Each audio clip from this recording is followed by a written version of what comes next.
When should you dump your coals out of a charcoal chimney? Now, a lot of people say that you should dump them when they're ashed over, but I've devised some tests to show you why you shouldn't. So I lit 2 chimneys of charcoal destined for identical Weber kettle master touches, and both of them had the same amount of charcoal by weight. One of the chimneys, I let it burn until the top charcoal had turned white and had ashed over, and the other one I pulled and dumped out when I normally would. And to make things easier, I poured the charcoal into a Slow and Sear Deluxe, so that way there wouldn't be any stacking differences. For example, if one of the grills had the charcoal spread out more, it would impact the results, and I wanted to keep it the same. And the first thing that I noticed is it takes a really long time to fully light charcoal to the point where the top charcoal is ashed over.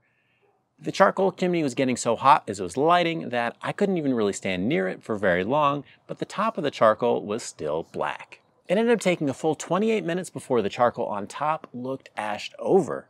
But how long does it normally take? I tested a bunch of different charcoal brands, and on average, they took between 12 and 13 minutes to get the charcoal lit the way that I like. And that means it takes more than twice as long to get the charcoal lit if you want to do it that way. But a lot of people say that you need to get the charcoal white hot before you end up cooking on it because it burns off the impurities and you get good clean smoke. Or more realistically, that's how long it would take to burn off all the lighter fluid the person who said that probably used. And sorry, I feel just a little bit silly calling it white hot. When charcoal burns orange or red, it never gets white hot.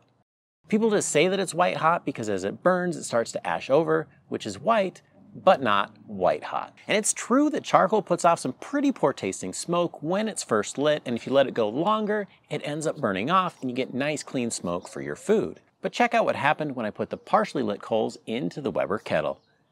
At first, it was putting off a lot of that white smoke that you wouldn't want on your food, but within 5 minutes, it was gone and it was ready to cook, which is still a full 10 minutes faster than it took to fully light the charcoal in the charcoal chimney. But that wasn't all. I also measured the temperature inside of the kettle. So as soon as I put the coals in, I set the probe on one side and then I let it sit for 5 minutes to see what the maximum temperature it would come up with if the vents were fully open on both of them. And with a fully lit charcoal, it got up to 358 degrees Fahrenheit.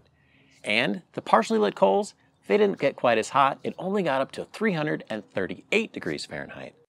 But as I left it a little bit longer, I closed both of the vents, both top and bottom, in order to be able to do the next test.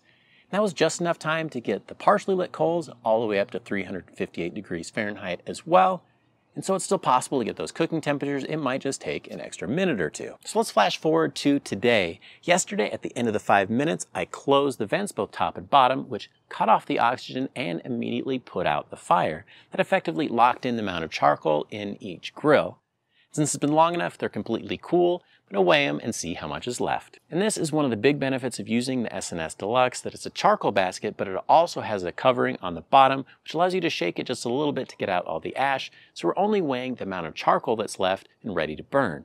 And I found that the fully lit charcoal used 20% more charcoal from the starting weight than the one that was only partially lit, even though they were cooking at the same temperatures.